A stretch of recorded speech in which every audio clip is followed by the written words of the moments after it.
Safety 365. Welcome to Safety 365, where, as always, our goal is to help you navigate more safely through your daily activities and to understand the importance of taking proactive measures to safeguard yourself.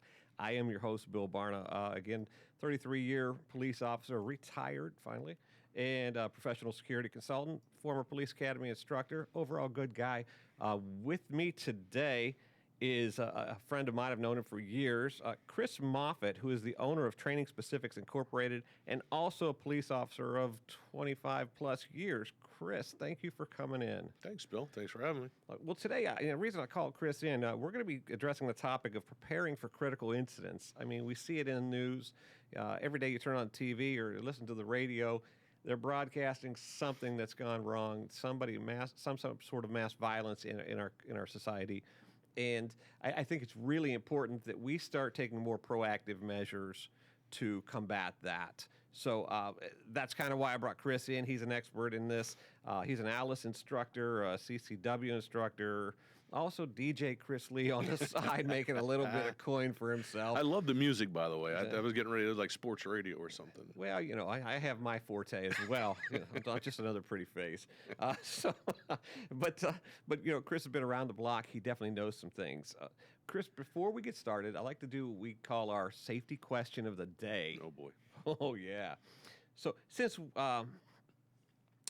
where you live is a significant factor in how safe you feel, our safety question of the day is very relevant, I think. So what month saw the highest number of active shooter incidents in the U.S. in 2020? Ooh. What month saw the highest number of active shooter incidents in the United States? What month? In 2020. So what month is most active for active shooter incidents? Because you're an expert in the field. You said there was no trick question. I didn't even do my homework on this one. Well, I lied. I'm going to go with a winter month, December. Close. You're in the ballpark. Yeah. It's June. June in 2020 actually saw 8 active shooter incidents in the U.S. Okay. Don't know if that had something to do with pandemic because, schooling was crazy and everything was crazy. But December, they had 6, and the next was May. They only had 5. So I'm thinking, if we look at overall picture, May and June, when I look at it, and I think a lot towards schools, and that's kind of why I brought you in. Yeah. Schools, we think of, the ALICE training and everything. But May and June, you're getting down to the end of the year, prom, breakups. I didn't get invited I didn't get asked to prom, or I just broke up and now he's going with somebody else or she's going with somebody else, and it's a retaliatory thing. So I think what we need to do is we need to examine the school idea here. Okay. Kind of focus it towards schools, although we'll incorporate businesses as well. Churches, So, churches, I do a lot of churches. Right. Yeah, churches are another one, but this was data from the FBI, the active shooter incidents in the United States in 2020. So, I guess it's important for us to note that active shooter incidents are on the rise in the U.S. regardless. Absolutely. I mean, we see this in the news every day. Like I said on the opening, it's everywhere.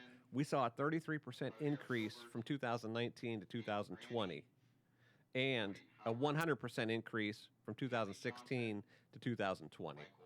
Yeah. So, in 2016, the United States had 20 active shooter incidents. In 2016. Yeah, we're going by the FBI stats. FBI Correct. stats. This is what the FBI is telling us. And I mean, why would they lie to us? Right. The federal government's never going to lie to you.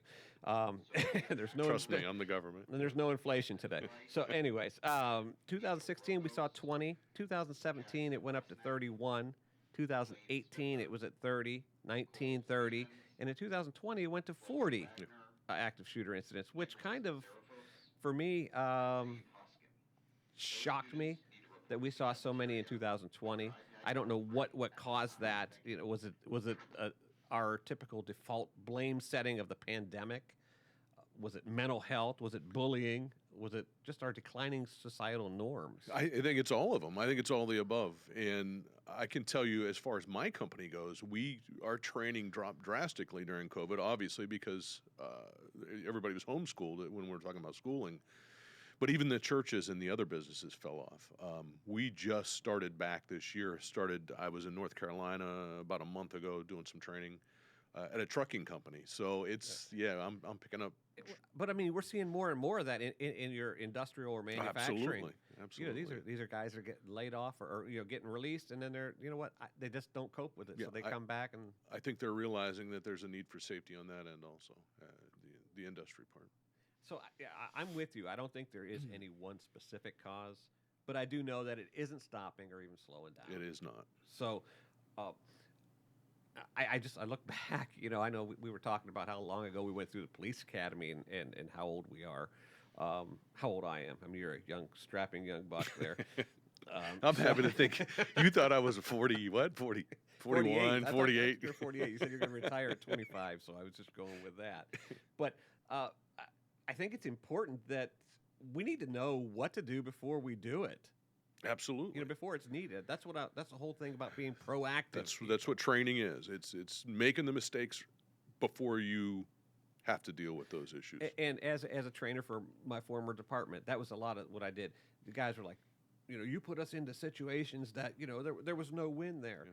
Well, there was a win. I mean, there was a narrow window of win, but I want you to fail there. Yeah. I want you to see that that's it. You come around the corner and there's a guy standing on top of the trash can right in the corner. Plan for that. It may never happen, but it happened here, and you lost here. But I guarantee you, it's in your head. Absolutely. Next time through, you're not going to do. I'm going to think my way through this. Yes. I'm not just going to. And I think having a plan and repeating that plan is vital to building that muscle memory. Absolutely. When we were in school, and even places I work with, but we were in school. We had our fire drills, we had our tornado drills, stranger danger. And I even remember as far back as, along with the stranger thing, and I couldn't find it online, so they must have removed it, but there used to be like an orange octagon picture with like a helping hand in it. Okay. That the PTA would give out to families, and they would post that in their window. So if you were a child on, walking down the sidewalk and you were in danger, you could go to that house. You knew that was a safe house. Sign. Yeah. Which I think now looking, flash forward, we look at it now, we're like, boy, it's a predator. Right. All I need to do is get an orange sign. But I do remember that. And again, kudos to them for the training, because here we are 50-some years later, and I'm remembering this stuff. But you're right with the tornado drills and the fire drills. We train for the bad things to make the mistakes now, so you're not making the mistakes. Right, single file walk, single file line, walk, don't run. Let's go, kids. Let's do this. Even further back when they did, for the nuclear fallout, when they thought they were going to get bombed, the kids would tuck in a fetal position underneath the desk, like that was going to save them from radiation. You'll be safe. But it gave them false hope. But I mean, at least they thought they were doing something. I talk about the same thing in my training. We train for these things. Is it scary? Absolutely, it's scary. There's nothing scarier than thinking you're going to get sucked out a window by a storm and taken away forever. But we practice. Right. We build you got to have a game plan. Muscle memory. You can't even the Browns have to have some sort of plan to go into the football game. Yeah, even the Browns. I'm a Cowboy fan. Doesn't look like it, but This year, next year. We're just gonna jump on next year. That's all. So being able to act without thinking about it, that's what we need to do. Yeah. We need to do it so often that it comes naturally. Muhammad Ali didn't throw the fastest jab in the world by just throwing one of them. I look back at Bruce Lee was always an idol of mine because I was involved in martial arts. Always liked Bruce Lee. Who doesn't? But he said, "I fear not the man who has practiced 10,000 kicks once, but I fear the man who has practiced one kick 10,000 times," because repetition will build speed and memory, and that's where we need to get to today. Because let's face it, we need to know what to do before the bad things happen to us. Correct. So, as police officers, it's common for us to poke fun at the fire guys, right? Yeah, we love to. Because, I mean... hose draggers. And vice versa, right? I mean, sure, we may have to say things twice to them before they understand, but hey, they probably just woke up, It's right? only a nap time, right? Or they're, or they're washing their trucks. Or getting a cat out of a tree. Boy, you're stealing my lines, washing a fire truck, cooking, whatever, yeah. But you know what? Kudos to them, all seriousness. Yeah, there's a job I wouldn't do. No, I don't mind running towards gunfire, but I'm not running towards a fire. nope, That's just crazy. no. Who climbs up a ladder into a burning building? Yeah, No, yeah, that's just that doesn't make sense to me. no. So I give credit where credit's due. They took charge of a problem and they solved it. Even nationally, when I say they take charge of a problem and they solve it, they've done a great job of proactive, preventative safety. Back in the day, there were no standards for room occupancy or you know room egress, etc. And they came along and they threw in smoke alarms and fire extinguishers, stop, drop, and roll campaigns, sprinkler systems, emergency escape ladders, building and egress, evacuation drills. They layered so much safety Yeah. that we haven't had a fatality in a school fire since 1958 or something like 50, that. yeah. I think the I- 50s, absolutely. The last fatality in an educational facility due to fire, according to my research, was 1958. Yep. Our Lady of the Angel School in Chicago, where 95 people perished, Yep. students and nuns, actually. And that's a perished. testament to training. That's it. That is the pinnacle. I mean, the dart has hit the bullseye. They continue to put more and more layers on things. Now we understand that fire is not the only thing killing people, Right. students and staff in schools, but they have done an excellent job. Absolutely. We, on the other hand, have a long way to go to make our schools safer, our businesses, our churches safer from these critical incidents that we're seeing, the mass shootings, the active Yeah, shooter. yeah. So there's our baseline. Okay. There's the bar. If it can work with fire safety, why not apply it to everyday aspect of our daily life? I know I'm talking a lot about schools. It's just that they're such a perfect example of how layered safety programs keep people safe. I mean, we look at the schools, and they do have some multiple layers. Not all of them, but they're working towards getting the multiple layers. But we have to apply it to our homes as well. We have to apply that kind of mentality to our businesses and our churches. On previous shows, I know we talked before we went on air. I had a guest, John Everett, was a workplace Yes. violence survivor. He was shot 3 times, and his 2 coworkers were killed. These are people that can tell you. Micah Bender, they're talking about the workplace, how safety in the workplace is important. Micah Bender was on from Heavenly Arm LLC. He puts together church safety trainings as well, and he can tell you how important that is.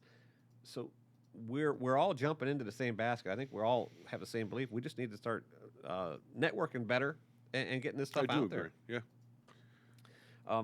We mentioned the increase in the amount of active shooter incidents occurring in the U.S., and you seem to have been helping schools for quite a while and businesses. So tell us what you do.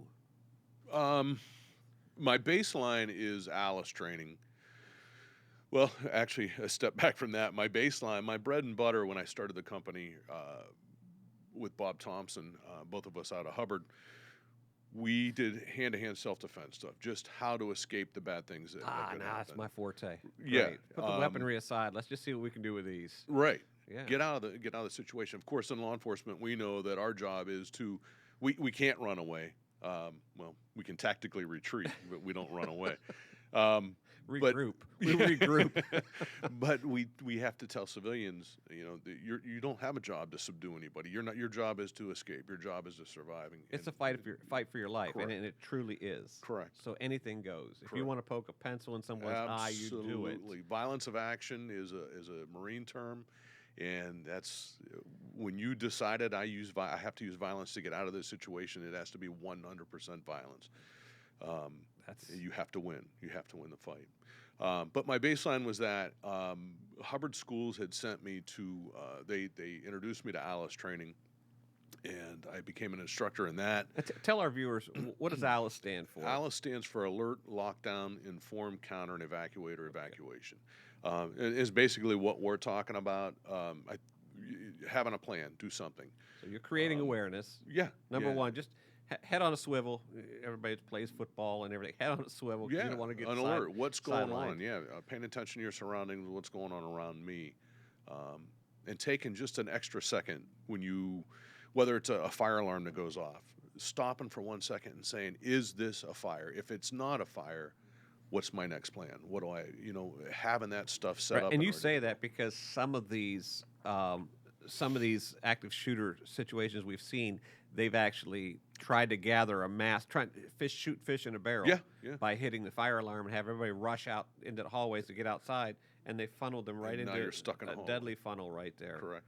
Okay, yeah, that's. Um, I think the Columbine duo did that. There was, I don't. They had explosives. I don't know if they Correct, They and it used set the explosives. fire alarms off. But there was one in Florida recently where he was pulling the fire alarms to get students out into the hallways. Yeah, these kids aren't getting dumber. I mean, they're getting trickier. They are clever. I think they're learning from each one. It's just Yeah, it's a snowball effect on them. Kudos to the internet for providing so much information on step by step. It's ridiculous what's available. Yeah, good But- and bad. But again, I mean, I can't fault the internet. I have to fault parenting. You need to know what your kid's doing. Absolutely. You need to be the yeah, nosy yeah. parent. Yeah. You're going to work on the computer, sure, but guess what? Everything you do is going to come straight to my phone. Right, and that involves them being educated with what their kids have access to. I'll be the first to tell you when my daughter was going through school, I had to learn so much stuff because I didn't know what Snapchat was. Chris, didn't know. you still have a MySpace, all right? I'm just saying, the guy still he thinks Chiseling it out. MySpace is like high tech. No, I'm joking about that. I'm joking. We're having fun here. All right. Well, I know you do. You said you did the Alice program, and I don't know. What made you choose Alice over like run, hide, fight, avoid, deny, defend. And there's another one that I'm actually affiliated with. It's called Alive. It's assess, leave, impede, violence, and expose. So, and that's out of Michael Julian out of California. He Sure. runs it. He's a security professional. Does a great job. And I'm not downplaying Alice. Yeah. Alice, one of the first things. Yeah, I out think the they're all the gates. same ideas. And I think they all bring the same things, the same tools in. The Alive, he stresses the violence part. Listen, you're going to fight for your life. Yeah. If it gets to that point, anything goes. We're not saying Yeah. throw cans of beans at the intruder. We're saying swarm, attack, eye gouge, Yeah. knee to the groin, whatever, all the soft targets When you it's time can. to fight, it's time to fight. Yeah, punch the throat, hit the groin, Yep. hit the eyes. So I mean, I'm just curious. Did they go with Alice? You get sent to Alice just because that was the thing at the time? Yeah, I think there was an employee there that knew the Alice instructor in the area from Kent, and Okay. he came in, spoke to the group, they bought into it, and then it just kind of went from there. But yeah, the run, hide, fight, all those are the same concepts. Do now, something rather How than I nothing. mean, if you had to put a percentage, I don't know, kind of like a pie chart. How much of this do you do for schools versus businesses and churches? I would say probably 75 to 80% are schools. I'm tomorrow morning. I'm in a local school doing their staff training, and then the rest between the 20% between. Okay. Do you see businesses starting to pick up on it a little bit more? Not as much as I'd like to, but I do see them picking up. We do businesses. Churches seem to have caught on because I think they realize too that what a place to be attacked. You're worshiping. You're not Of all thinking the- about of all somebody the coming in things. to kill you. Yeah, of all the places, Yeah. you're going to go into a church, a house of worship, and you're gonna cause violence and cause death. That is the epitome of sickness. Yeah, From yeah. our society. Yeah, and we're seeing a lot more armed people in the churches because of that. You and I are on the same page. So these trainings, I mean, that's one layer, right? I mean, Alice training, Alive training. Sure. This is one layer. Let's train to be more alert, to have a plan. How are we going to do things? I know I went back and Alice was a big proponent of, listen, lock the door, shut the lights, get in the corner, be quiet. Yep. Don't let them know there's somebody in here. Yep. So that was where kind of it started. But prepare for the next step. Prepare for the next. That yeah, was right, the there you big go. thing with it. Not just hide in a corner somewhere and not have a plan after that. Be prepared for the next step. Well, I So, remember years ago that like, I think it was schools in PA were putting in buckets of 57 slag like River Yeah, Rock. yeah. That the kids were going to reach in this bucket and throw the rocks at Yeah. people. Yeah. Okay, it's a plan. Yeah. I think it's something. Yeah. And then some would donate canned goods. We'd Yep. save these canned goods and we'll throw Yeah, them. it's funny you said that because early on and it wasn't so much they knew that was a defense against weapons, but I think the Alice train of thought and the others that did use that was the OODA loop theory. Sure. And then swarm and tackle. I like that you say OODA loop because back in my day it was PETA. PETA loop. Yep. Yeah, it was Perceive, evaluate, decide, and act. Yeah. So for me, same concept, different little acronym. Yep. But it's time consuming. So when you have to stop and think about what you're doing, it's time that is of the essence, and you need to act quicker. So, all right. That brings us into our next segment we like to call You Don't Know What You Don't Know.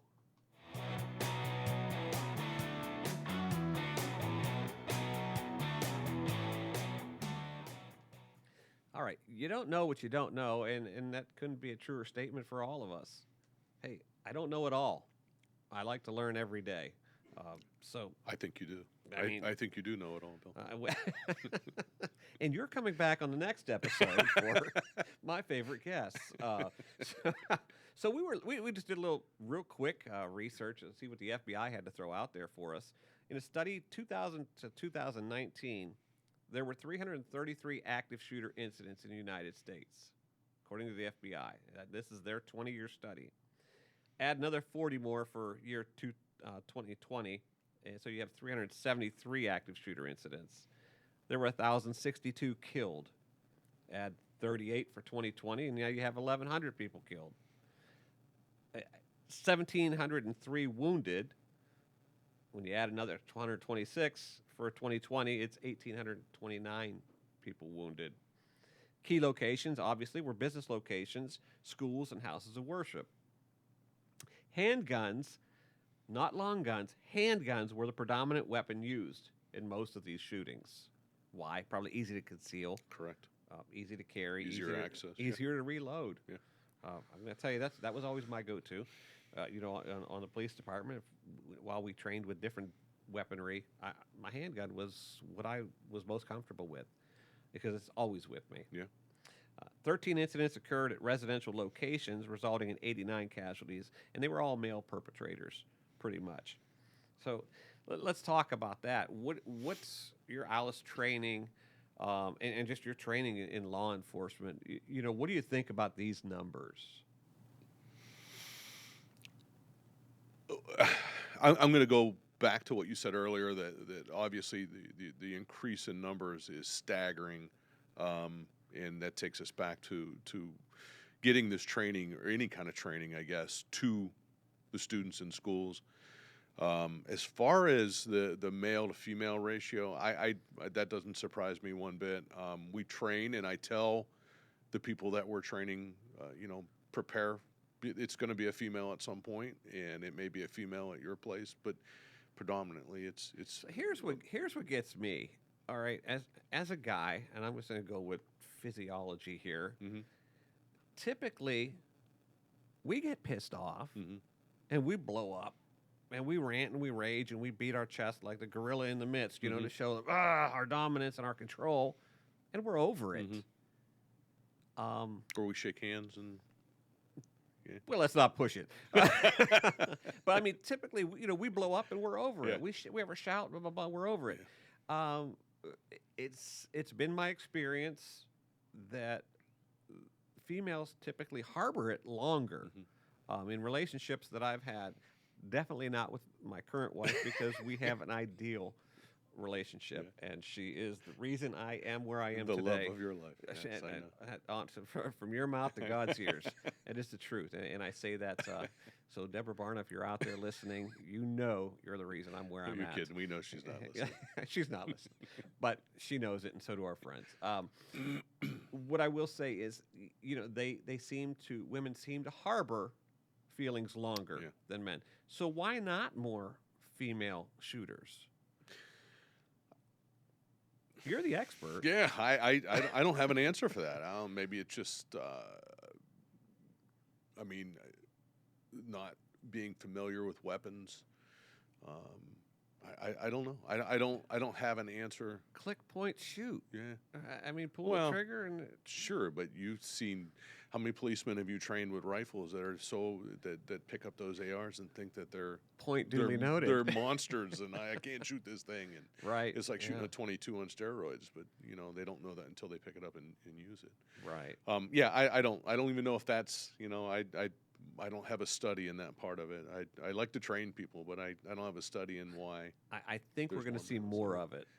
That's my Female? I think we're going to see Sure, more female absolutely. shooters because they're less likely to be scrutinized, just because of the data that we have coming Yeah. in. I'm not going to look at her as the same way I'm looking at Johnny, Yeah. who I know Johnny is out there and Johnny has access to weapons. Right. and I don't know. These are just brain sparks that come off, and I just have to throw them out there. So I see the sparks. yeah. I see. So in our you don't know what you don't know, I wanted to provide you with just how bad our society is getting. Yeah. I mean, look, we're at 1,829 people. Yeah. Were wounded. We had 1,100 people dead at the hands of somebody who just couldn't cope with what was going on in their life, whether they were just pissed off over a relationship, heartbroken, or they got laid off from work, fired, whatever. I mean, we see it with the road rage too, and But what's different now than in the 50s and the 60s? We had what's- people getting laid off. Well, I'll tell you, and I have to sidestep, and some of my viewers might be like shocked if I say this, but we've taken God away from Yeah. everything. I do agree with that. We've taken God out of everything. I do. We've taken him out of our schools. Yeah. We've taken him out of our workplace. We've taken him out of every facet of Yeah, our life, yeah. and we have to fight to get that back, because that was the morality that that kept us Sure. on an even keel. Sure. I'm not saying that you have to go to church every Sunday. If that's not you, that's not you. Yeah. If you want to worship in your own way, worship in your own way. Understand that when we reduced God to a side note, a footnote, we started seeing a decline in Yeah. society. I I mean, look at our TV. agree with that. People say Yeah. there's studies out there that talk about the violence in our media. Well, absolutely. What's the worst thing you saw on TV?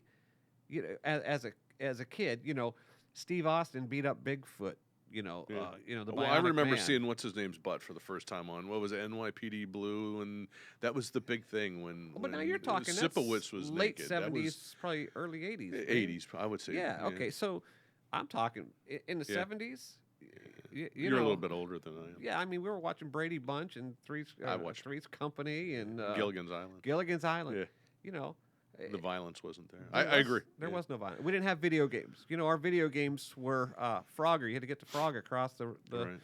the river. The or social across the media. road. There's just so much. They have access to so much that we didn't have access Yeah, to. and when we look back into the 50s, we had nuclear families.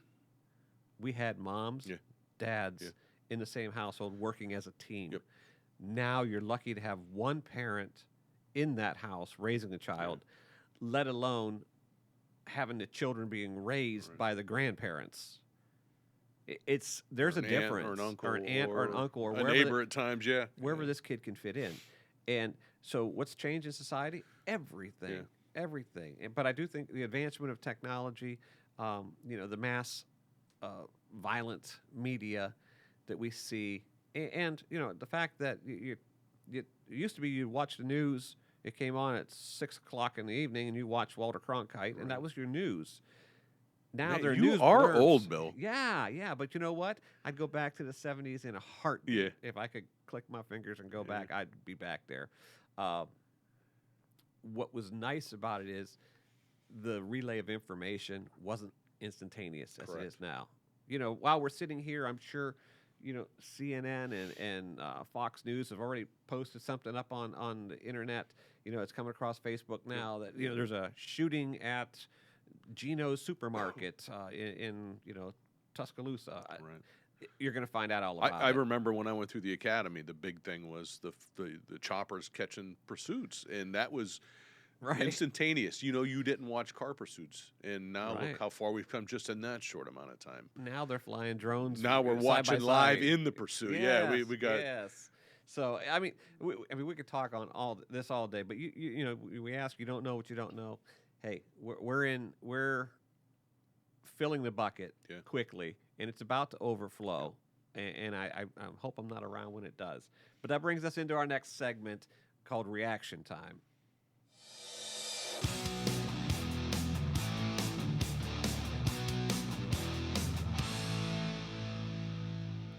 Okay, so we kind of gave you the you don't know what you don't know. Here's some bad things that we need to think about. Now it's time for us to put our heads together and come up with something. What do we do from here?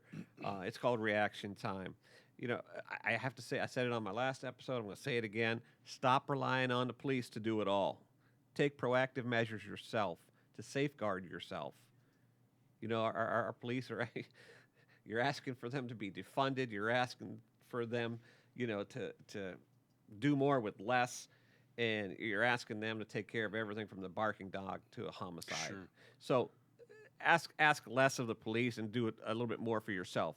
Be responsible. Yeah, I think a perfect example is the crisis we're facing now with EMTs and ambulance services. There you go. We count on them to do everything, but I teach critical injury also. I teach it in the academies and I teach it to civilians how to stop the blood from leaving your body. So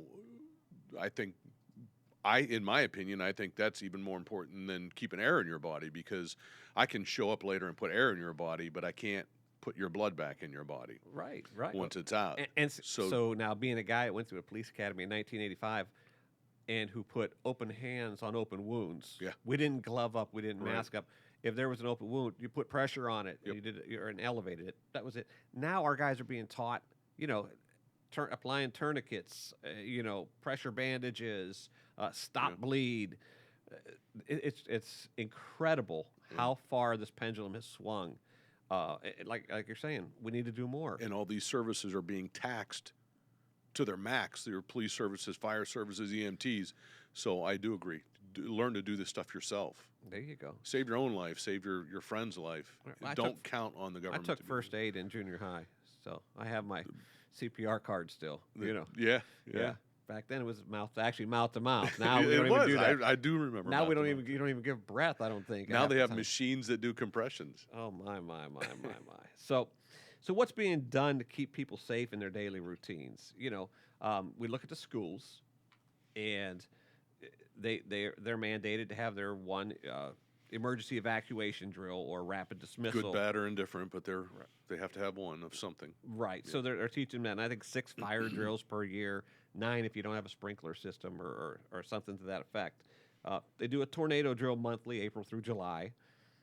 They're increasing their 3 safety drills yearly, like their lockdowns. So those, which I think are very important. Sure. Those are more important to me than the tornado. At least the tornado I you can see agree. coming. If they're done properly, I agree. I've seen a few schools in our area just walk through the motions. Yeah, and I don't think it needs to be a full-blown scenario where people are No, getting hurt. no. That's a little radical, Yeah. and you're shocking these kids. But just make it, hey, this is our safety drill. If somebody is outside the school or threatening the school, we're going to go into lockdown. Here's what we're going to do. Correct. If we have to evacuate, here's what we're going to do. Alice training kicks in. If we lock down, here's what we're going to be prepared to do. Correct. So I think we're getting there.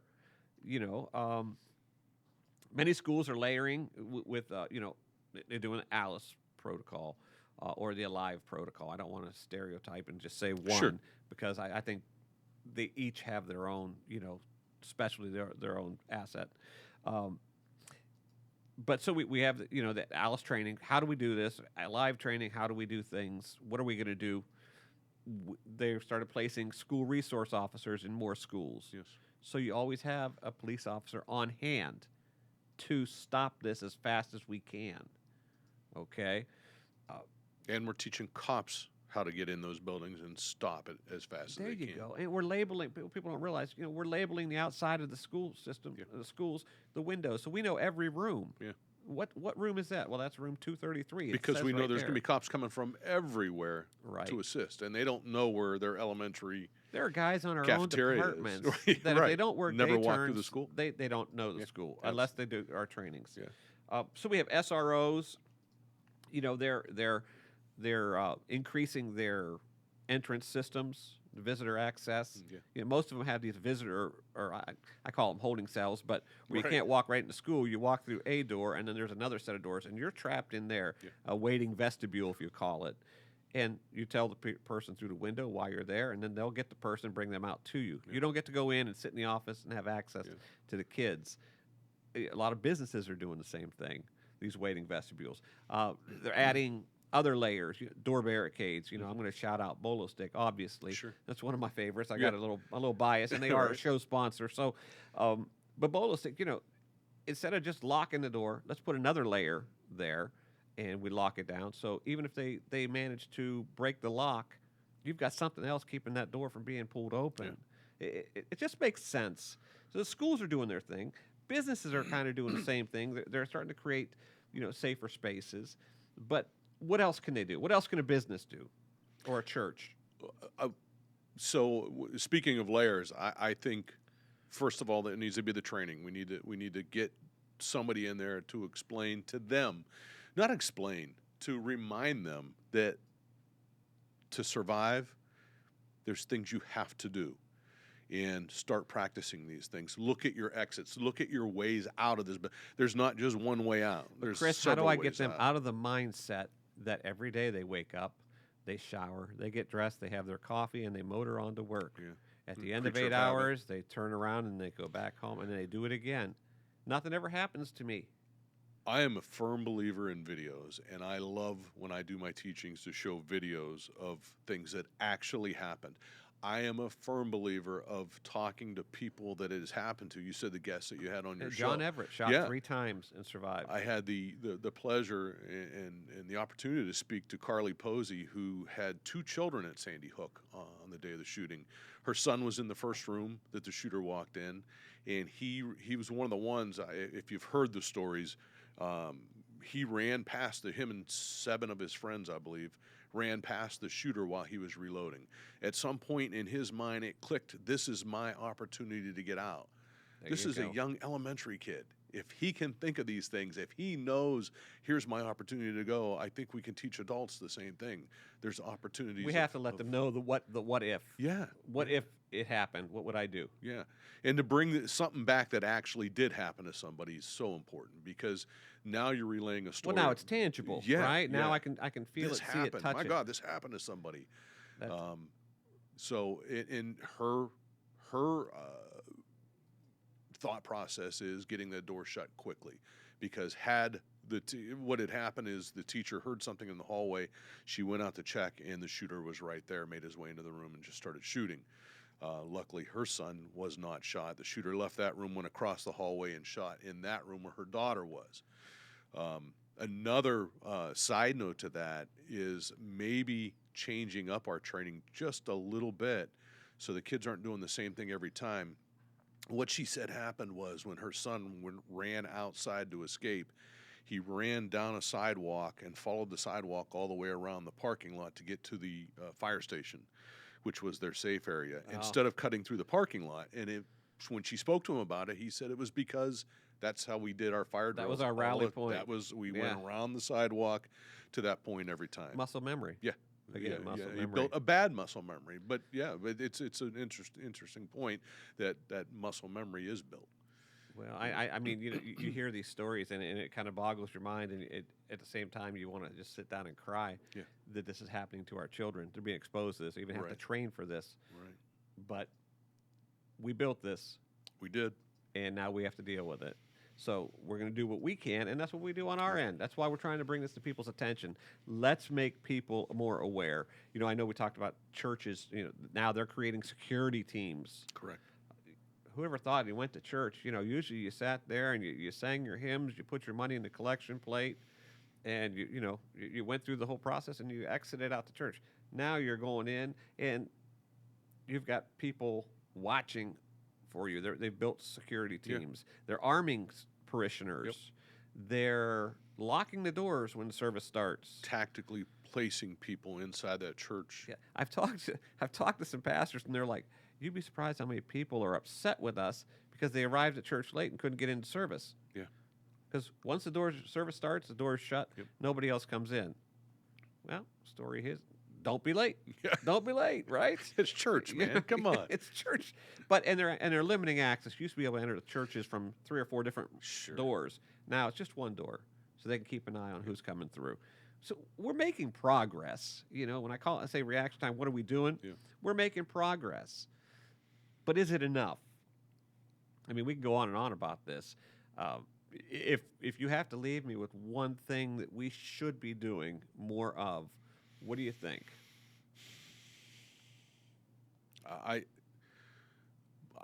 More training. I don't think we need to. I've been teaching Alice for over 10 years now, and it really has not changed. And even when I teach my Alice programs, I talk about other programs because they all kind of cooperate with each other. They all interact with each other. Like you said, they each may have their own little niche, but they all work with one another. But I quit watering it down so much too. I see so many places like, well, we don't want to scare the kids. We don't want to scare them, so we're not going to do this kind of training. We're just going to talk about it. And like I said earlier, fear's a great motivator. Oh my goodness, fear's put in our body for a reason. Right, it's there for a reason to survive. Right, fear's a survival. And trust your instincts. Yeah. I created a program for children getting away from stranger danger, but it was called the Cry program, kick, run, and yell, because I wanted them to have something if they were grabbed. What do you do? Well. What can a little kid do? Right. Kick, run, yell. But in that program, what I stressed was if something doesn't feel right, it isn't right. Right. It isn't That's right. Absolutely Trust it. A deer in the woods that hears a stick break doesn't stop and think, it's a squirrel playing around. I'm going to be all right. It runs for safety. Yeah. We need to do the same thing. We need to run. We need to react. We need to engage if necessary. Yeah. But, all right, this brings us into our Safety 365 recap.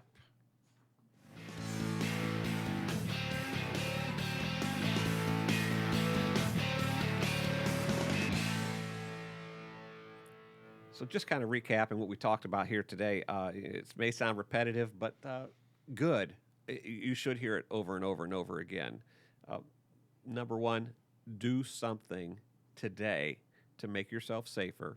Take a proactive step in your own safety, whether it be at home, church, or workplace. Take a look around right now and see what could you improve on to make your place safer.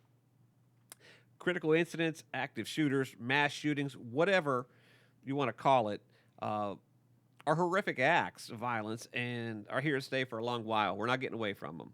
We are not getting away. So we need to deal with them. Yep. It's imperative that you listeners, take responsibility for your own safety at home, work, church, and play. Number one, demand it from your employer. OSHA says you have the right to a safe workplace. Demand it.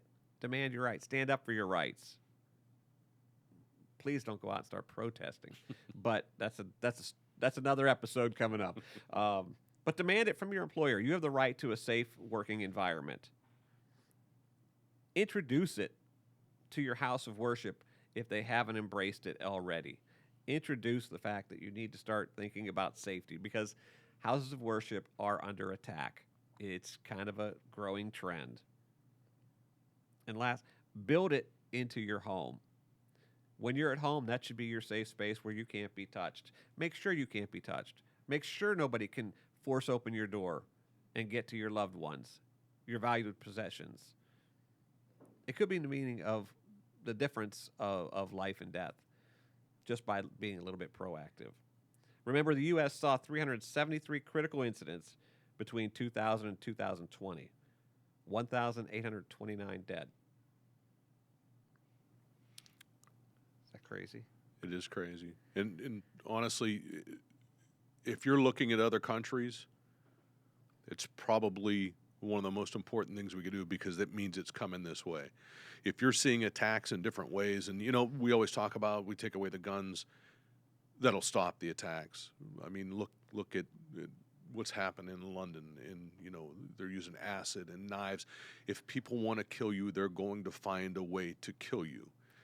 The United States, they took away alcohol. Correct. People still drank. Yeah. They were probably more drunks at that time than any time Just ever. like our war on drugs. Yeah, the war on drugs. Oh, we're going to take it away. We're going to legalize it. Some great episodes coming up. But yeah, you're, just by reducing the amount of guns available, I really don't think that's the answer. You need to know how to counter. Like we always said, in police work, there was a gun on every call you went to because you were bringing it, right? So have that mindset. There's a gun everywhere you're going to go. Yeah. And we did a show here as well, and this probably affects your business. The new the new concealed carry laws coming in June. You don't even need training anymore, people. You can just carry it. Got to see that one. That's a good one. Yeah, we're still going to offer the classes too. So yeah, still offer the class. Hey, Absolutely. Go get some training. If you decide to carry it, give a day. I get a lot of people from Pennsylvania coming to us because there was no training in Pennsylvania. Well, there you go. So they come to us. So reach out to him. Reach out to him at Training Specifics. Adding layers of safety to your situation dramatically increases your chance of survival. Invest the time and money in professional trainings like Alice, Alive, Run, Hide, Fight, or whatever most suits your needs. Practice, practice, practice. That training is going to create muscle memory, and it's going to create speed in critical incidents. Secure your entrances against unwanted entry.